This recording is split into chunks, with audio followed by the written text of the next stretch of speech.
And we're live. Smashcast number 49 in the house, baby. Yes, sir. It is November 7th. Thank God. Past elections. Glad that's over with. Thank the Lord. We have a special guest, Eddie Deedon, in the house. What's up, Eddie? Not a whole lot. Just finished my workout and realized after benching, it's kind of, you would think this thing not weighing is very much, but it's after benching, it's a little bit challenging to hold here, so I'm having to rest on the table. That's funny. So hopefully the audio's right, because I didn't know if it was the black on that one or the gray. So hopefully people can hear us, and there's no one live right now, so we don't know exactly. Yeah, we'll find out. We're going to learn today. So Eddie's a special case, I feel like, because you came in at first as a member, and right. You were here, and you knew the environment, and then you came back as a client. Yep. And so, I knew you as a member, and it was cool, right? But when you came back, I found out that you were a coach. Right. Yep. So, how was that transition from being here as a member to then you doing your coaching thing to then coming back as a client? Right. So I lived a lot closer back when I was here just as a member the first time. Okay. And I was just looking for a place that had barbells and some kettlebells and stuff. And that was really what drew me to being here, was how much you guys have everything here. Like, awesome. It's anything you could possibly want. It's in this building as far as like strength training goes. And so thank you. It was just a nice little playground to hang out. And then ended up moving a little farther away, and that was the issue with me coming here a little more regularly. Mm-hmm. And then ended up coming back because I've been into strength training for 7-8 years, something like that, is when I really kind of got it in barbell training. Never did powerlifting though, and I kind of wanted to do powerlifting just as a test to see to have an objective, like, this is how much I can squat, bench, and deadlift, right? Okay. And so I didn't intend on like making it a sport or anything, something that I like really wanted to get into, but I just wanted to kind of measure it, and I knew you guys, that's what you do here, and then you had all the stuff that you that you need. Yep. And I don't know, when I was here, something that's super rare with me, because I bounce around between a lot of gyms, something that's super rare with all the gyms I go to is it's rare to find quality coaches, right? Like almost all the time when I go to like a general commercial fitness place, it's gonna be like, I'll kind of like glance at what the coaches are doing, and it's hard to not roll my eyes. It's not to judge too much, I don't know what's going on, right? But it's hard to not roll my eyes at some of the stuff I see in the fitness industry. I just remember being pretty impressed with the things that I saw your coaches doing here. Amazing. And so I was like, I gotta go back to Smash to get powerlifting coaching specifically. Yeah. And so did my first meet with Reggie. Amazing. So Reggie handled me, coached me through the whole thing. That was an awesome experience.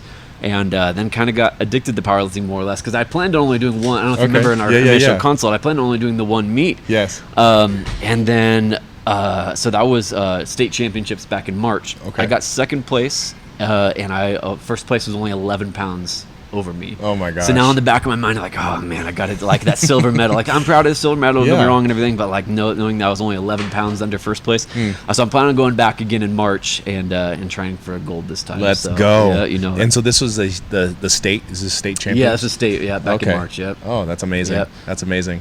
And so how long, I feel like that was a while ago now, right? Yeah.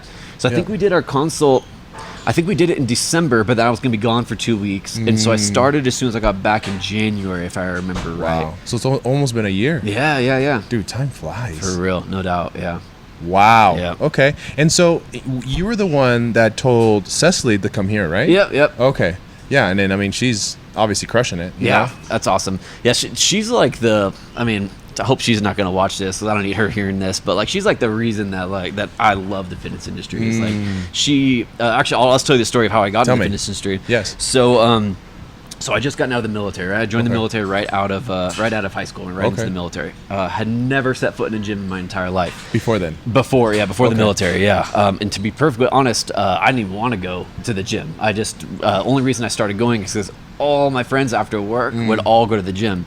So I was like, for like a month, I would just like sit around by myself for a couple hours while they went to the gym. So it became very much like, if you can't beat them, join them type of situation. Yeah. Anyways, I got out of the military. Had never trained anyone before in my life, but I've been going to the gym for a few years at that point. And a buddy of mine from high school just happened to live in my neighborhood that I moved to after I got out of the military. It's just total random coincidence. Okay. And he got in contact with me, and he was going through some personal issues at the time. And just he has gotten in contact with me and asked, like, hey, man, I kind of need an outlet. I got some things going on in my life right now. I just need some sort of outlet. Would you mind taking me to the gym with you? I'm like, yeah, sure, no problem.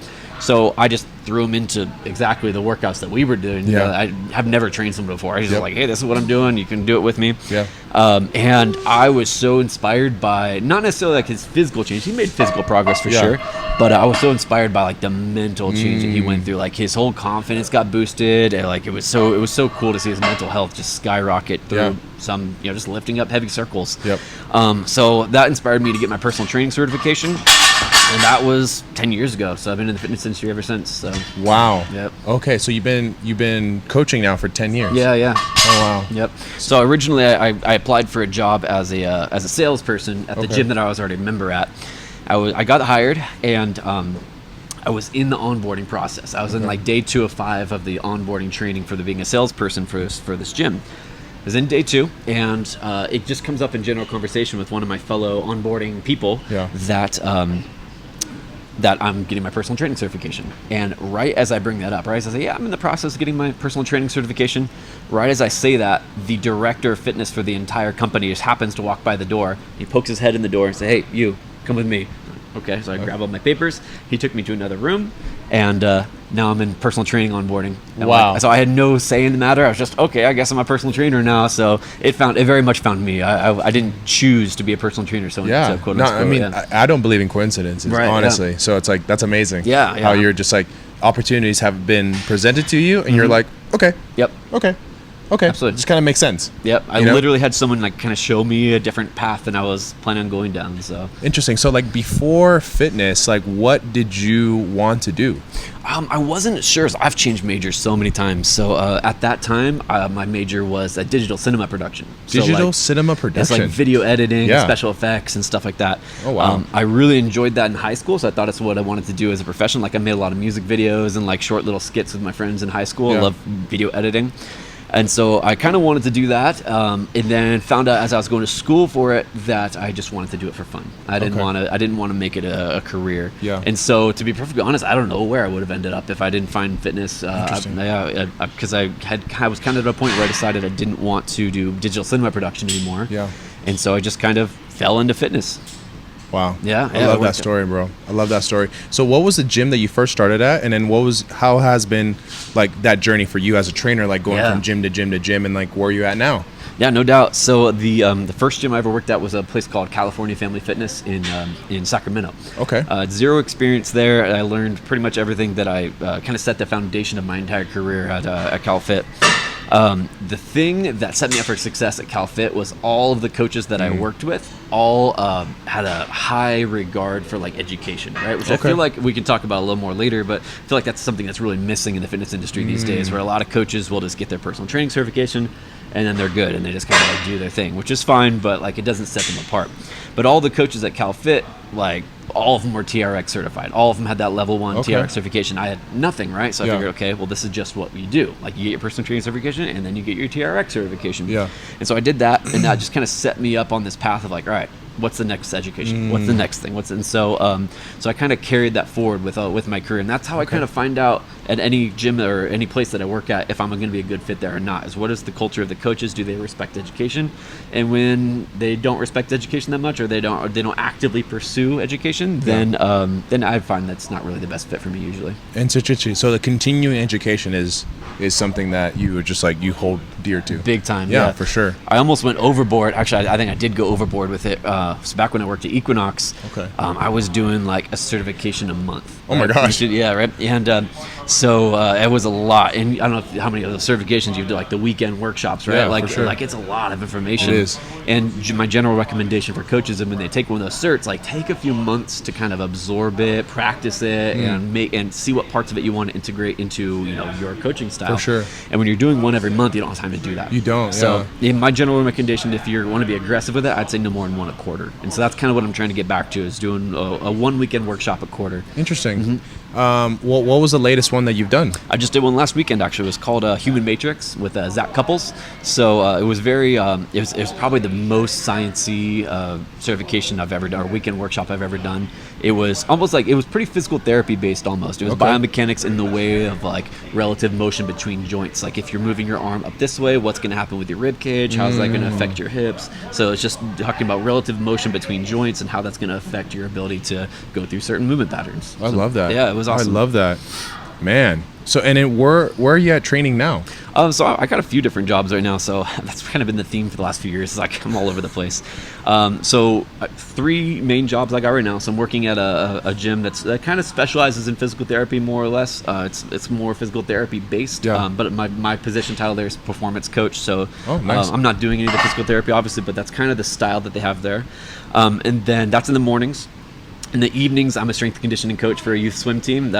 Funny story about that job. I didn't think I would really like it that much because I'd never really primarily worked with kids before. Yeah. Like I'd done little personal training sessions with a few 12-year-olds here or there, but this job is every day, like working with 7 to 19-year-olds all day long. Interesting. And so that ended up actually being one of my favorite jobs I've ever had before. I love that awesome. job. And then, so the job that I just stepped away from, I was the head coach of a strength and conditioning boutique fitness place called BFT down in Blue Diamond. Okay. And stepped away from the head coach position, but now I'm working for them as a corporate. I'm working on the corporate side. So really? I'm a master instructor with BFT. So whenever a new BFT location opens, they fly me out to wherever it's opening at, and I train their coaches. A 2-day class where I train their coaches on public speaking. I train them on kettlebell technique and how to coach kettlebells, on barbell technique, how to coach barbells, and then we finish up with like just general coaching practices and cueing and programming and such. Dude, that's legit. Yeah, it's a lot of fun. And I'm also working for BFT Corporate on the programming side too. So all the BFTs in all the world follow the same program. So I'm on the team that helps create that program now. So that's cool. A lot of fun. Yeah. That's awesome, dude. Yeah, so like I said, I'm all over the place. You are, but I mean, I feel it's pretty concentrated though, you know? Right. And so you're using your knowledge and technique for certain things, but I mean, they're all different, but they're all almost the same. Yeah, but, it's all in that strength and conditioning world. Yeah, absolutely. Yep. So what's this swim team about? Like, talk to me about that. Yeah, so it's a youth swim team, right? It's a year-round competitive swim team. Year-round? Yeah, it's year-round. Yeah, it's not like a seasonal thing for sure. And what do they train at? So they train at multiple different pools around Vegas, but our primary one is in Summerlin, up by Red Rock. It's the Pavilion Pool up in Summerlin. Okay. So we're not the biggest swim team in Vegas by far. We're actually like a fifth of the size of the biggest swim team. But what I love about LVSC is that the coaches there are so passionate about genuinely trying to make these kids good people. Like that's our real focus. We're trying to use swimming as a vehicle to teach them life skills and how to teach them how to set them up for success and be responsible, be respectful. And we're just using swimming as a conduit to teach them these skills. And I love amazing. it. Yeah, that's amazing. So my job on the strength and conditioning side, I don't do anything in the pool. I have zero competitive swim experience. My job is mostly like injury prevention, teaching like core stability, and like with these 7-year-olds, they pretty much just need to know how to move their body. Yeah. So that's my job. They call it dry land in that world. It's dry their dry land training. Yeah, they have dry their pool land training. Yeah, I'm in charge of the dry land. How often do they dry land train? Depends on their level. So my youngest group is like 7-ish-year-olds, sometimes 8. I only see them once a week for 30 minutes a week. So it's a really short 30 minutes a week session. Amazing. The high-end group where they're competing on a national level, I see them 3, sometimes 4 times a week. Really? And it's closer to hour sessions, 50-ish minute sessions. So that's a lot. Yeah, that's a lot. It's cool for me as a coach to be able to go through that range of athletes too, because like these 7-year-olds. It's literally just teaching them how to like do a squat and like herd cats and teach them how to be focused and such. Yeah. Whereas my high-end group, like they're the type of athlete you just show them a rep once and they'll figure it out. Like they just get it. Like you can show them a kettlebell snatch and like, you mean like this, and they'll do it better than you do. Wow. So like, so what are you working with them? Like how do you program them? Yeah. And like what kind of movements are you giving them? Again, it depends on the group, but it's very progressive. So when someone signs up with LVSC, generally, and what does that mean? So LVSC is the name of the swim club. Sorry, it's a Las Vegas Swim Club. Las Vegas Swim. Okay. So when Las Vegas. Exactly, Swim Club. the one and only. Yeah. So when someone signs up, they generally will stay for years and years and years, and that's really cool for me because I've been there about 4 years now, so I can see them move up in the levels and the groups that we have. Yeah. So when I'm programming, I keep that in mind, so that when they're at the entry level, the younger kids, it's very, very basic stuff. I'm teaching them just pretty much warm-up routines at that point because I only have them for 30 minutes. Yeah, for sure. And then every level as they build up builds upon that previous level, make it either a little more complicated or add more movements to it. So anything from like teaching them squats and like hip circles and just like basic body weight stuff at the lowest level, all the way up to like pretty serious. Like we go to a gym in Summerlin up there. We're doing like back squats and kettlebell snatches, and Turkish get-ups are huge. Yeah, we just started implementing Turkish get-ups into the program, but that's a kind of a foundation of anyone that's like 12 years and older. Yeah. Like you're doing Turkish get-ups in your program for sure. So why the Turkish get-up in generalities? Like why do you think somebody should be doing Turkish get-ups, and why, and what are the benefits you believe of a Turkish get-up? Oh man, this is gonna be a 4-hour podcast, right? Let's go. All right, let's do it. No, Turkish get-ups. That's how I'll know if a client is going to stick with me. This is not the reason I think people should be doing it, but that's how I know that a personal training client will stick with me or not. Because back when I was like, my primary focus was personal training, everyone did Turkish get-ups. Every single person did Turkish get-ups. They might be modified. Maybe they don't use weight. Maybe they don't go all the way up. But every single one of my clients warms up with some form of a Turkish get-up. Really? Yeah, absolutely. Okay. Yeah, it's always... I'm here to learn. Yeah, it's not ever part of their program. Like, nobody ever comes to me and goes, Eddie, I want to max out my Turkish get-up.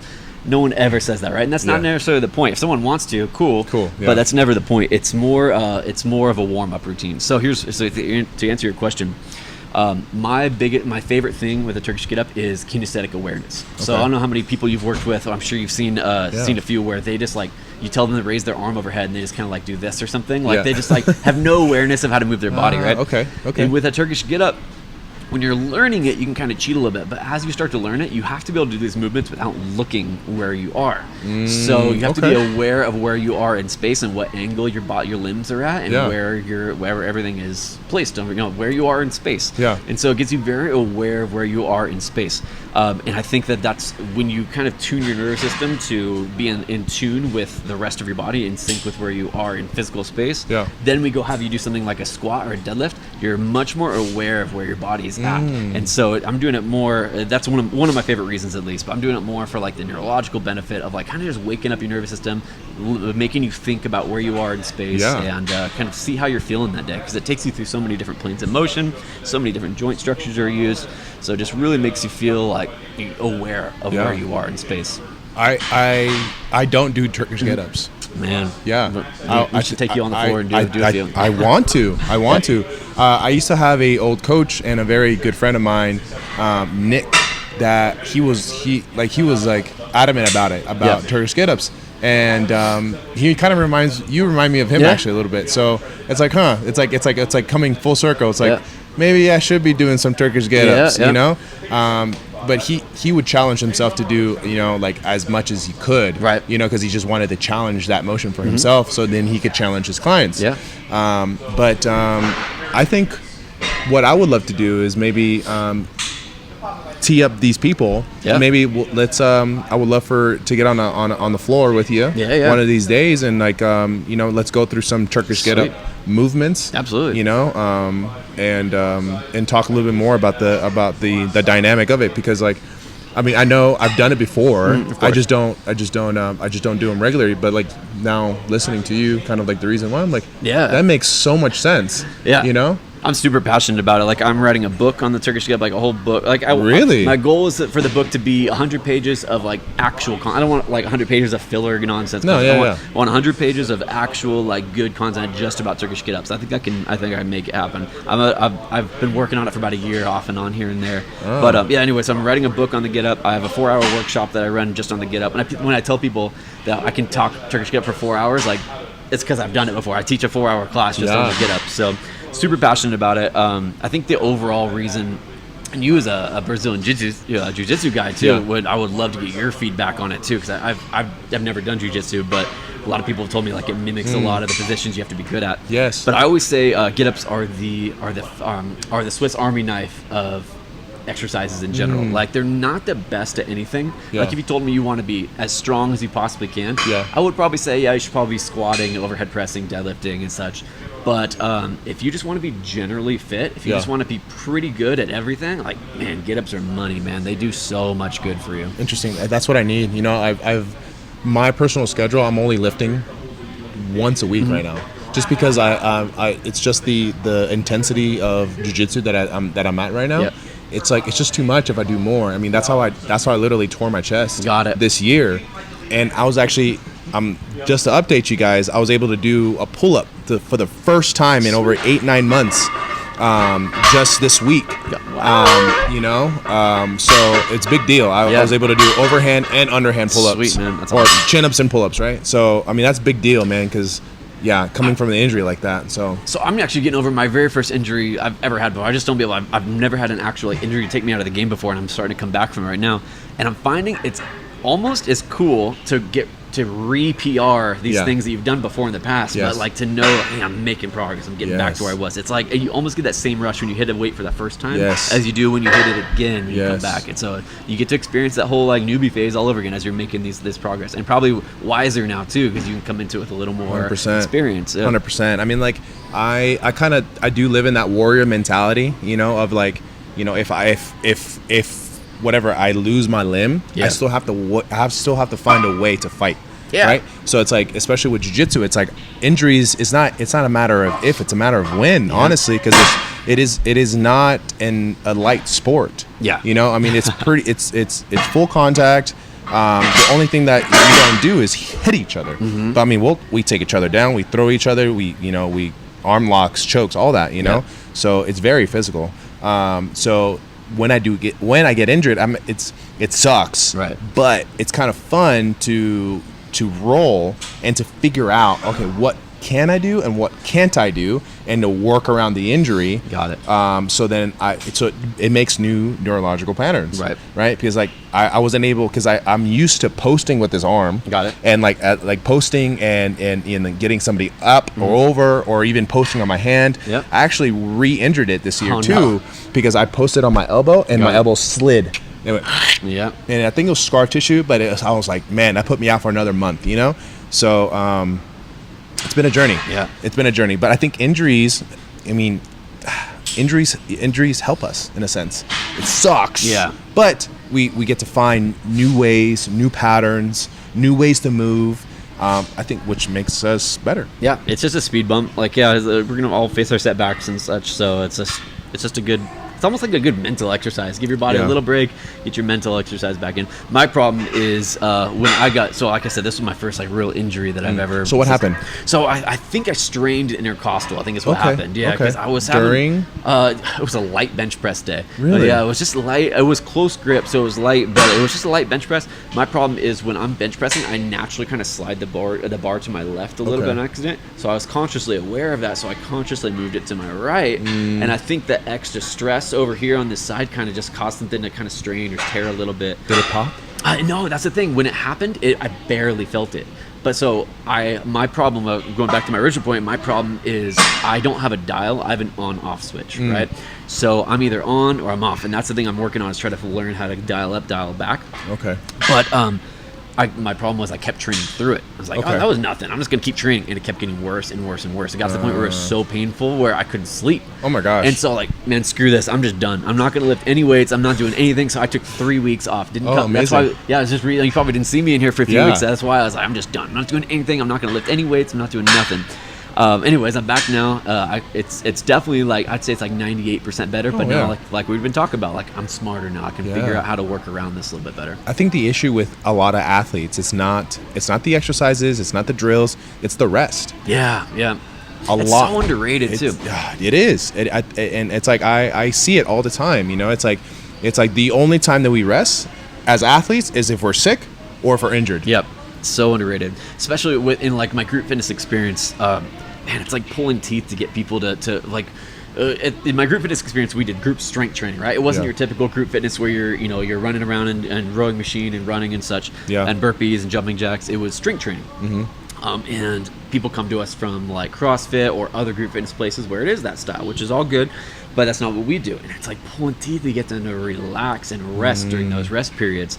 I have to always decide how to handle that. Like I can just kind of like tell them to do it because I said so, or you can get really sciencey on them and tell them like, man, like it takes 5 to 15 minutes for your creatine phosphate system to fully recover, and like you get really sciencey and then just kind of blow their mind, and then hopefully by the time you're done talking to them, it's time for them to go again. Just distract them long enough to where they're ready to do another set. But yeah, rest is incredibly underrated for sure. Especially the issue I find with rest is with women sometimes, because women can recover faster than men, right? So it's like women just want to go, and I'm like, hey, take it easy. I mean, that's why I start talking with them. Hey, how was your day? What do you got to do today? And all of a sudden they're like, oh, hey, it's your turn to go ahead, do your set. You know? I've heard this before. Maybe you can verify. I don't know if this is completely true or not, but maybe you can give some validity to this or not, or we can do some research later.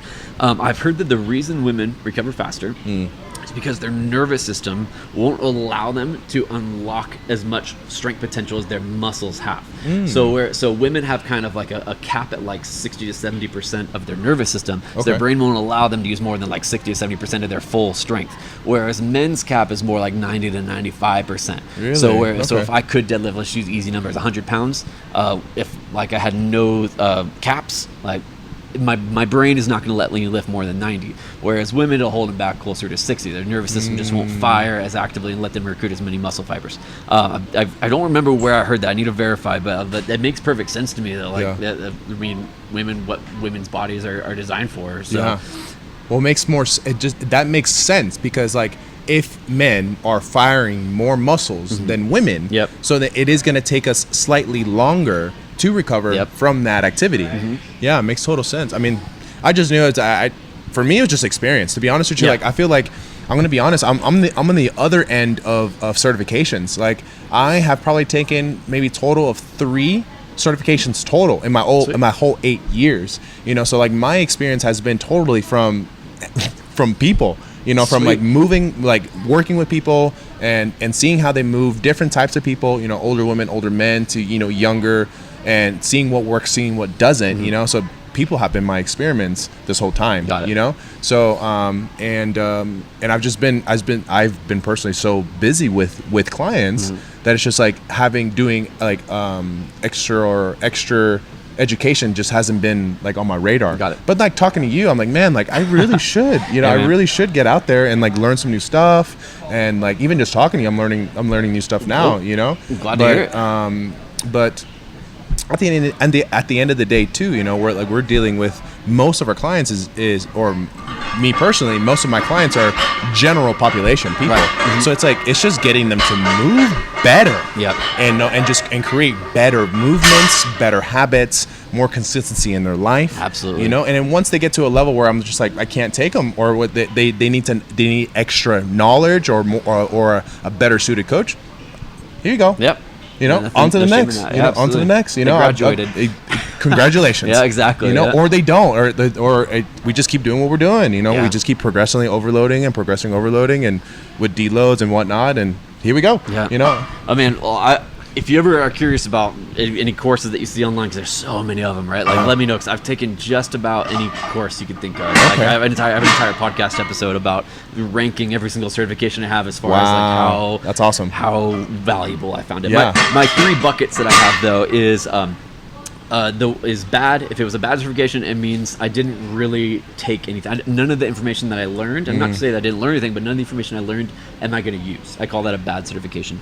A good one would be something that I learned 1 or 2 things, and that I can use those things. I can add it to my toolbox. And a great certification is something that completely changes the way that I program, the way that I coach, and I usually fit my those certifications into one of those 3 buckets. But my last one completely changed my game. What was it? It was the pain-free performance, PPSC or something like that.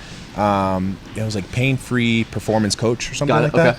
And completely changed the game. And for me, like I was doing something similar to what they were teaching, but like they just solidified it in my brain. I'm like, yes. And so I just took it and ran with it, man. And like I've been using that same technique for the last 3-4 years now, And so and I just try to hone in, and that's the same thing with my training. It's like it's not sexy, But it's like, I want you to get so proficient in the lifts that we choose together.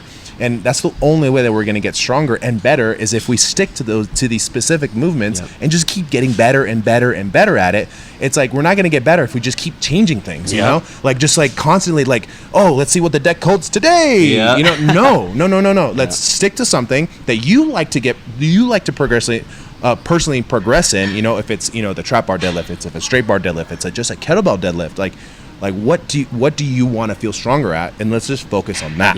You know? That's the biggest thing I think most people in general, especially in American fitness culture, are missing. Can't tell, I'm sure you've had this experience before too, or I'll have a client that'll come to me and show me some cool thing on Instagram that they saw with like a band and a TRX and a chain, and they're like, oh, why aren't we doing this? This seems really cool. But like, we'll teach you how to do a push-up first, and then we'll see where it goes. So the basics are so underrated. Just doing the basics is so underrated. If you can do some knee bendies, do some hip backies, and like put some weight overhead, maybe a push-up or two, push the sled around a little bit, like just doing basic stuff is so effective. Important, right? And sometimes when we like, there's so much, I feel like so much basic stuff to do, sometimes we don't even have enough time to do the 100%, you know. It's like people just want to focus on all this flash, and sometimes, you know, if Jen's listening, I love it because she does bring the stuff to me. I'm like, okay, let's try it. And then she's like, never again. I'm like, okay. I mean, but it's like I like, that's how I like to learn personally, is to try and be like, okay, no, you know, because I don't want that in the back of your head, like, oh, it's like why aren't we doing this, or it's like I wonder how this is gonna feel. So let's bring it to me. I don't mind, bring it to me. Let's give it some attention. Let's see how you do on it. And then it's like, let's see if you want to keep doing it, or you're like, okay, this was crazy. Why did I do this? You know, because I think that's a good way to, especially in a controlled environment. If you're gonna do it by yourself, no. But it's like, bring it to me, your coach. Let's try it out. I'll control it for you, and we'll go. Let's just go. You know.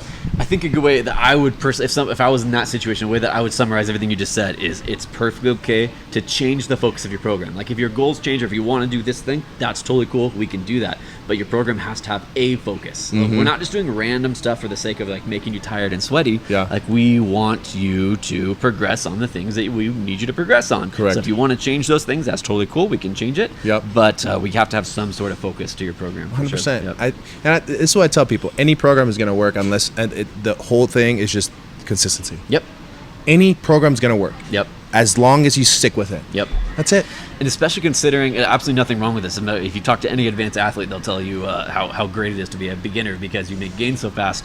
But the best thing about being a beginner is that you can progress off nearly anything. Like if you've never stepped foot in the gym before, like if you go and ride a bike and you haven't exercised in a few years, you go just ride a bike, your bench press is going to go up. Like that's one of Mark Ripijo's favorite things to say. If you're an absolute beginner, you go ride a bike, your bench press is going to go up. You will progress off of anything. So as long as you're consistent and you're doing something, it's so much better than nothing. That's why I try to be as positive as possible, even though when I see people doing exercises that maybe I personally wouldn't program, I always remind myself, like, man, America is so unhealthy right now that I'm just happy they're doing something. I'm happy they're not just sitting at home on the couch. Like, I'm happy that they're doing something to progress themselves. No, for sure. No, you're right on that, man, because like the obesity rate is just insane. Yeah, it's astronomical. You know, it's like I feel like sometimes I lose perspective because I live in here.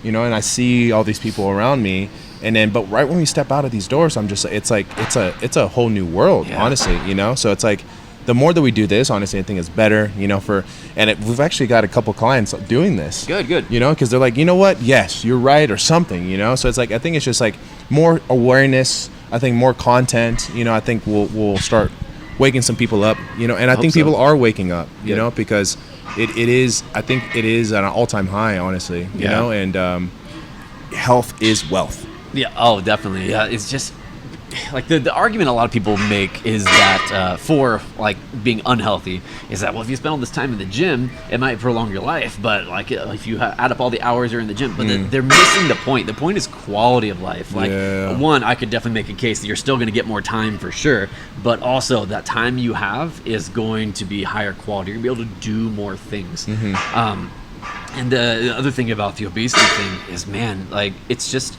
it's almost celebrated in America to be unhealthy. Like, it's not something that's people are ashamed of. Like, they're proud of how obese they are and how lazy they are sometimes. Like, it's really shameful in my opinion. Like, obviously they live their own life, but like, man, I want nothing for the best for all these people, but like they justify their lifestyle and are just like almost proud of how unhealthy and how disrespectful they treat their own body. I mean, okay, I don't want to bring politics, but it is what it is right now. Because look at our past health advisors. Yeah.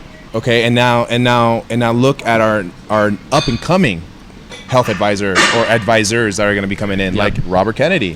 Like, make America healthy again, right? I mean, kind of excited because like I feel like he's really going to go in on the FDA, all these crazy things, right? That we're okay with.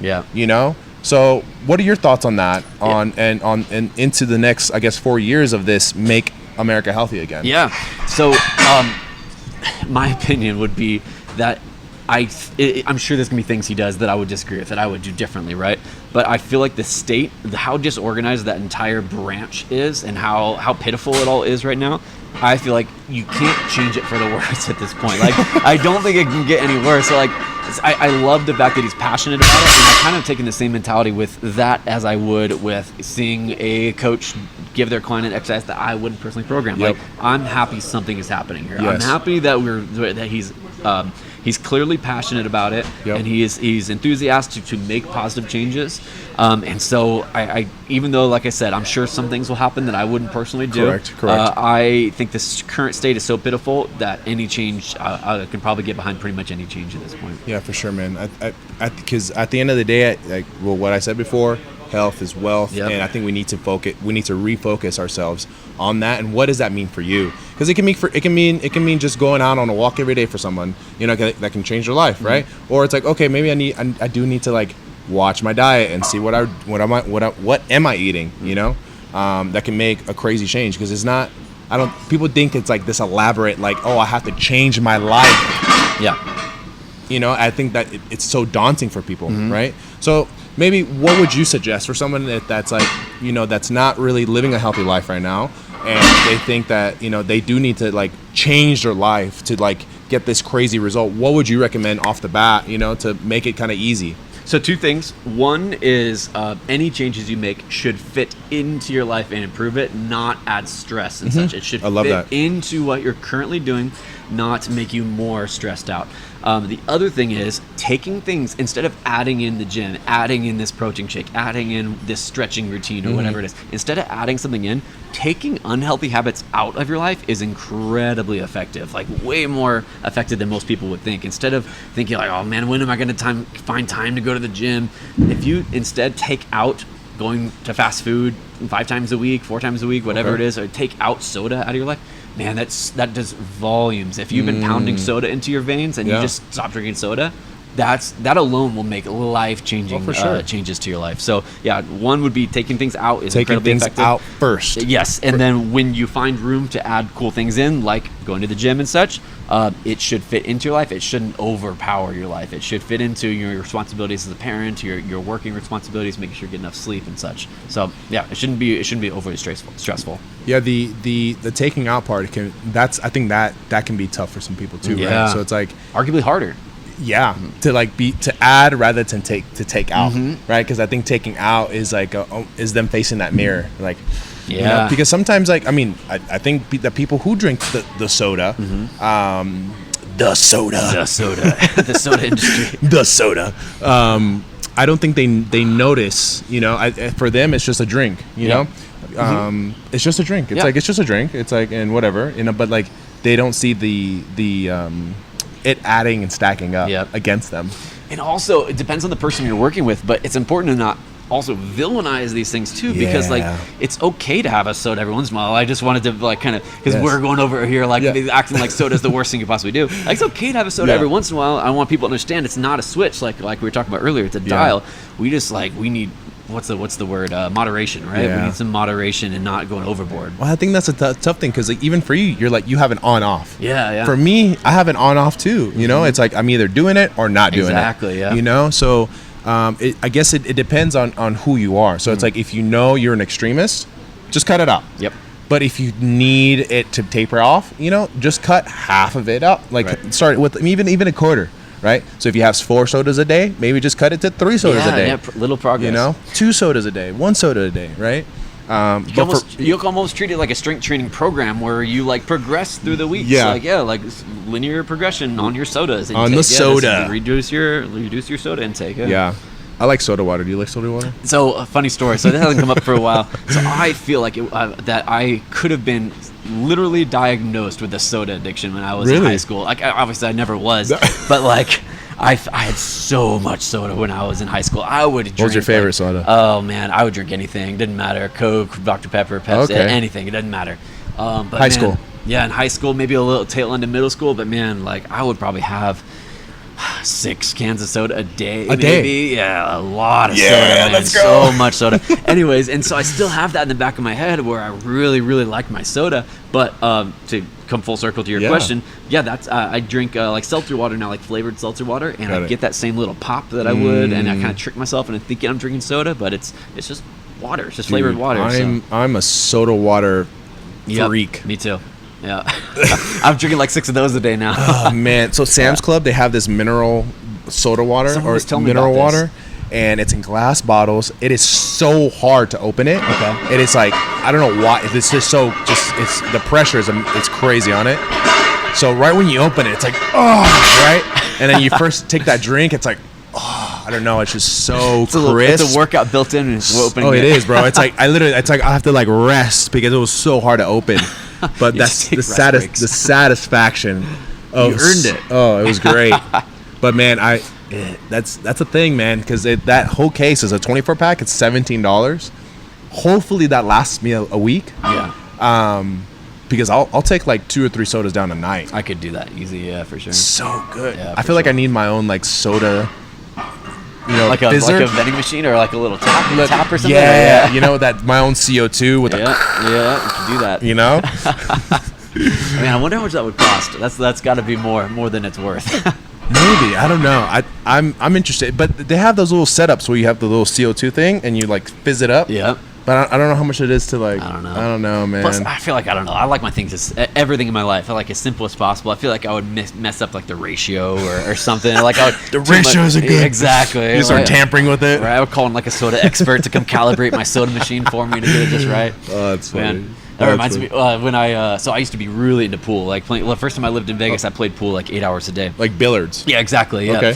And so I bought 8 hours. Yeah. Oh yeah, easy. Yeah. Nice. I had a coach. I was trying to go pro. I never made it to that level. Oh, but wow. I was good enough to be like competitive at a local level. Okay. But anyways, I hired a professional to set up my table. I bought a table and I called a professional to set it up. Like you can set up a pool table yourself. Yeah. It's kind of a pain, but you can do it.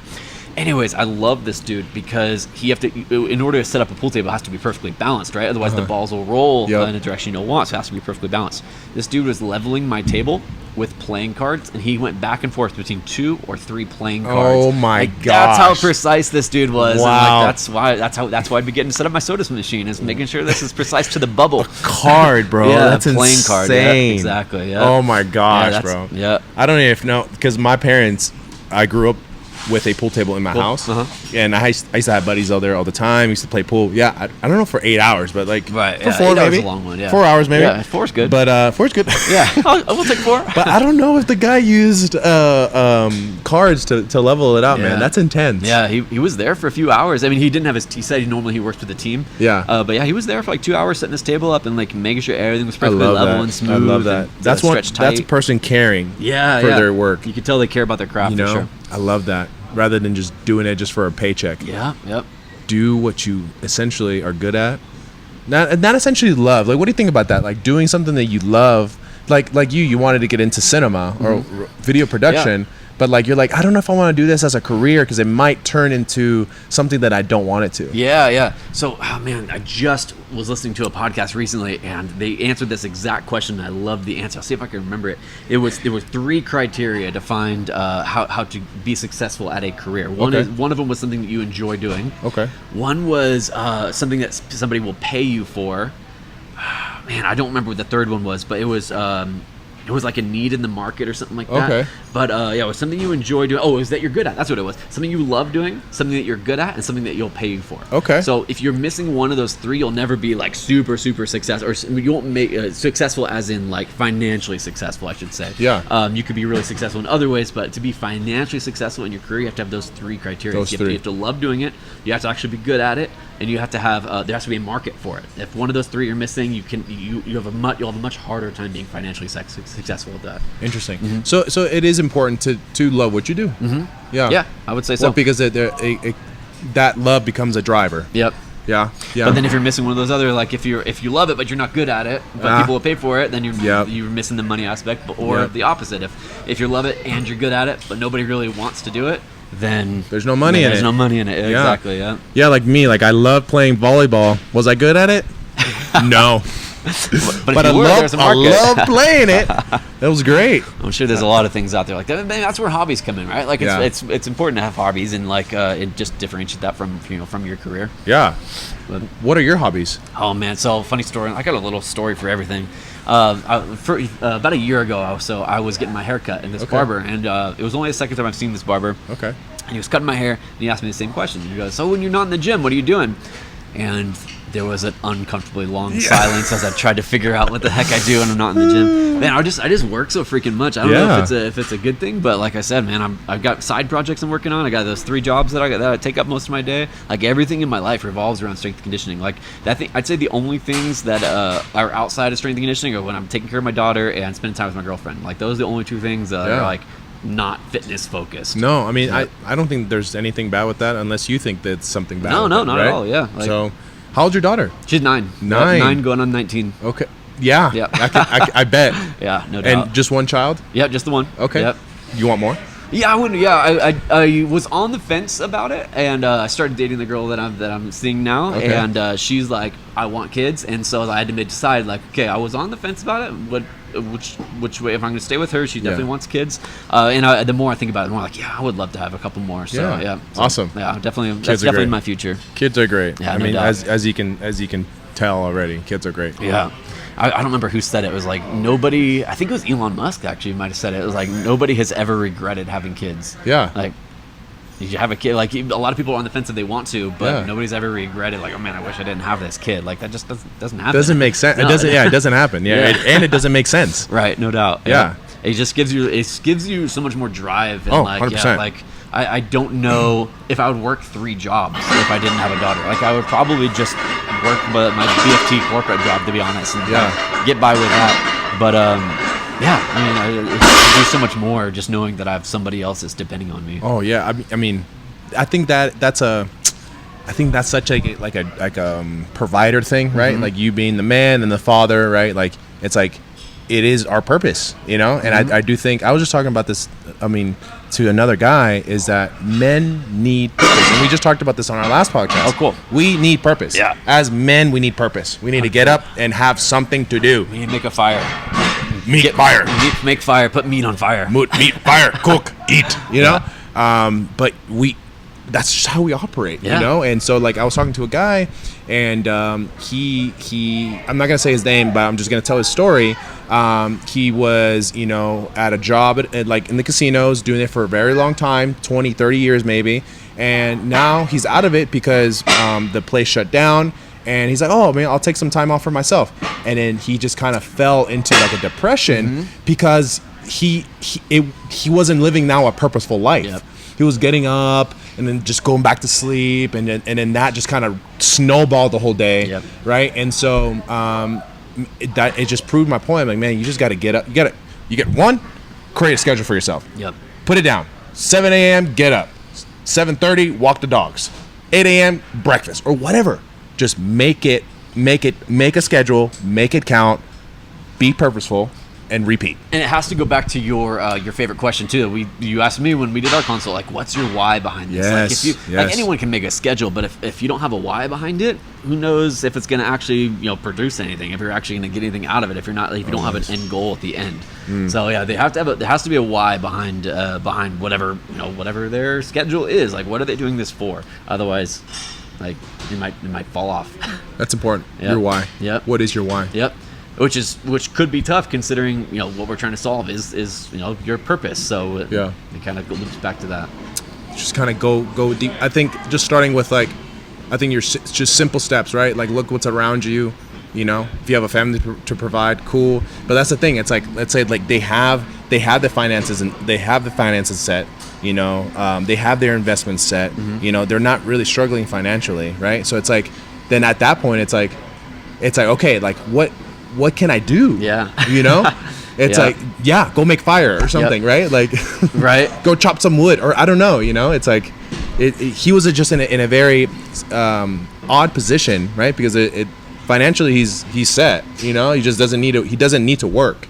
So it's like, what do you do? Yeah, no doubt. I think that's where, like, when people go in retirement, I think I was gonna say that. Yeah, you're right. I think people actually decline after retirement because they stop working, being physical, getting up and doing their job. They have the money, but then all of a sudden their health is just declining because they're being very inactive and they're just maybe sleeping all day. Yeah. Yeah, it's kind of funny you would say that. I was thinking the retirement thing myself. Is I feel like a lot of men almost fear retirement because I don't know what I'm going to do. It's kind of funny. I noticed this before I ever thought about this stuff in depth. I noticed about 5 to 10 years ago, my dad has always been into trap shooting, like shotgun with shooting the flying targets. He's always been into that. Okay. But he's getting really close to retirement now, and the last 5-ish years or so, he's gotten really into it. He started picking up hunting, and in my mind, I'm like, he's getting ready for retirement. He's like needs something to do when he's retired, which makes perfect sense. He's like preparing for that because my dad's a super hard worker, super active dude. So like I could see him being one of those guys like retires like, what am I supposed to do now? What am I doing? Exactly. What am I supposed to do? And again, I guess going back to do what you love. Yeah. Love what you do. Yep. And then you don't got to worry about the money and aspect. You don't got to worry about the market. Once you're retired and you got the money, like you don't have to worry about that third aspect. Yeah. Exactly. Start basket weaving or something. Yeah, whatever. I mean, that's what you are whatever you are passionate about. Well, I feel like teaching is another aspect, like another avenue someone could take too. Like if they could take all this stuff they learned while they're in the workforce and then just kind of like pass on what they know, and that could be their retirement purpose. I think that's very purposeful. Absolutely. Teaching. I co-teach the littles for jiu-jitsu. Cool. Mondays and Wednesdays, and I think I felt the same way that you felt. It's like, man, this is like it's fulfilling. It's right? fulfilling. Yeah. It's fulfilling, and it's all for me. It's voluntary work, and I just love doing it. Like I love going, and I love the kids that I'm in charge of, they're 4 to 8 years old. Got it. So they're developing little minds, and like seeing them progress and seeing them get better and like developing these children. And sometimes these children don't have stable homes, so it's like you are their stability sometimes, or sometimes they don't have a father. You are their father figure kind of thing, So it's like okay, it's actually a very, very important role, I think. No doubt. And that I can't take lightly, Right. Of course, yeah. So I have to go in. Sometimes I have to be strict. Sometimes I have to discipline. Sometimes I have to put them, and sit down and talk to them like face to face. But I think it's what develops them. It's having that attention. And because I don't know if they're getting that attention outside. Yep. I think I'm sure this goes without saying, especially for you, like when you have to be strict or provide that source of discipline for them. Like I bet you just because I know how you are, I bet you they know that's coming from a place of love that maybe they aren't used to, and so I don't know if that falls into the way that they respect you or what, but I could totally see that happening. Yeah. I'm pretty blunt with my swimmers when I'm teaching them. There's this exercise we do for warm-ups called Mario jumps, where it's literally just jumping like Mario, right? Yeah. That is to develop power vertically, right? Yeah. One day they were being super lazy with it, like they were barely skipping at best. Yeah. And normally I have the area that we train to myself, but there happened to be a parent out that day, and I don't care. I wasn't paying attention, but I taught it how I normally would, and I told them all bluntly, like, those were terrible. Those were the worst Mario jumps I've ever seen you guys do. We're doing those over again. And I heard the parent behind me goes, wow, that was really mean. And I'm like, and I didn't bother with it. Yeah. But like the kids know that I'm there to help them make them better. Yes. And they're like, you're right. That was terrible. And they focused up and they got it right the second time. So yeah, they need that. Yeah. They need that. And I'm all about winners and losers. And when these little kids go at it, there's a winner and there's a loser, and I need them to know if they won or they lost, right? I think for me personally, I do think that it develops them because they're like, man, because if they just win every single time, even though they lost, where's the development in that? There's no development in that. So they have to deal with their loss. They have to deal with their win. So I think it's very important on that. You know, like yesterday, I had this little girl. She's like 5 or 6, I think she's 6 years old. Okay. But she went against this 7 or 8 year old, and I paired them up purposefully. Got it. And I knew the 7 or 8 year old was going to beat the 5 or 6 year old, and it happened twice, right? And then I brought the little girl in, the smaller one. Listen, like, just so you know, I'm not picking on you. I'm doing this to make you better. I know she's gonna beat you, but this is gonna make you better. She didn't say it. She just nodded at me and like, oh, okay. Yeah. Like, I see your purpose now. And I think for children, they need to know, like, this is why I'm doing this for you, or this is why I'm doing this because of what. They just need context. And they'll just accept it, right? Because they have like this blindless faith. But they need to know that. You know? Yeah, that's probably one of the biggest things I've taken away from my job with the swim team is that they thrive on that. They thrive like there's a lot of exercises we do in our dryland training that's kind of looks sort of goofy. Like, it doesn't really look like anything. Like it's just very weird looking exercises. And so often I'll hear them usually amongst themselves kind of mumbling like, well, why are we even doing this? Like, what does this do? Why we're swimmers? Why are we doing Turkish get-ups or something like that? Yeah. Right. And so I've noticed a very black or white difference when I've explained to them, this is what the benefit you're going to get from this, and when I just say, hey, do this thing.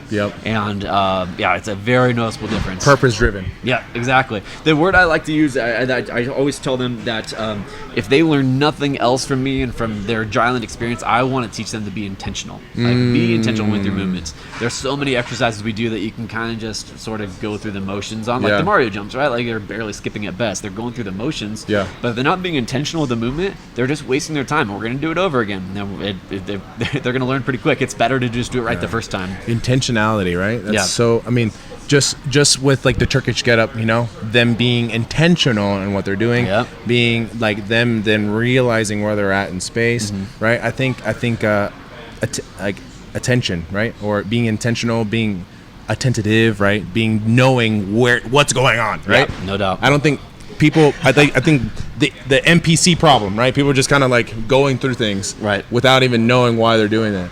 100%. Like, well, why am I here? They're just part of the system. Part of the system, part of the matrix. Yeah, no doubt, unfortunately.